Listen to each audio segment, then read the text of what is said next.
திமுக ஆட்சிக்கு வந்தால் மகளிர் அனைவருக்கும் மாதம் 1000 உரிமைத் தொகை வழங்கப்படும் என்று அக்கட்சி அறிவித்தது. ஆனால் உரிமைத் தொகை தகுதியுள்ள பெண்களுக்கு மட்டும்தான் என கூறி மக்களை ஏமாற்றுவதற்கு உள்ளடக்கியது.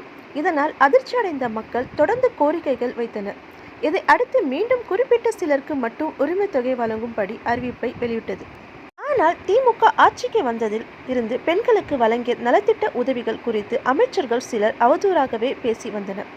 இதனால் பெண்கள் மத்தியில் திமுக மீது அதிருப்தி உண்டாகி உள்ளது. தற்போது மக்களவைத் தேர்தலை ஒட்டி பிரச்சாரத்தின் போது வாக்குகளை கவர உரிமைத் தொகை ஆனது அனைவருக்கும் கிடைக்க வழிவகை செய்யப்படும் என அமைச்சர் உதயநிதி ஸ்டாலின் உள்ளிட்டோர் வாக்குறுதி அளித்தனர். அந்த வகையில் மறுவாழ்வு மையத்தில் உள்ள பெண்களுக்கு வழங்கப்படும் என்று அரசாணை வெளியிட்டுள்ளது. மேலும் முன்னாள் ஓய்வு பெற்ற அரசு ஊழியர்களின் மனைவிகளுக்கும் இந்த உரிமைத் தொகை கிடைக்காது என்று முதலில் கூறப்பட்டது. தற்போது அவர்களின் வாக்குகள் எதுவும் திமுகவுக்கு சாதகமாக இல்லாதை அறிந்த முதல்வர் ஓய்வு பெற்ற முன்னாள் அரசு ஊழியர்களின் மனைவிகளுக்கும் உரிமைத் தொகை வழங்குவது குறித்து கலந்தாலோசித்து வருவதாக தெரிவிக்கப்பட்டுள்ளது. அதேபோல் இத்திட்டத்துக்கு தகுதி பெற்றும் பணம் பெறாத நபர்களுக்கு இம்மாதம் இறுதியில் உரிமைத் தொகை வழங்கப்படும் என்று கூறியுள்ளனர்.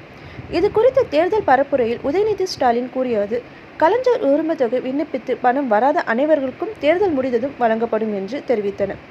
அந்த வகையில் முதல் கட்டமாக மறுவாழ்வு மையத்தில் உள்ள பெண்களுக்கு வழங்க ஆணை வெளியாகி உள்ளது.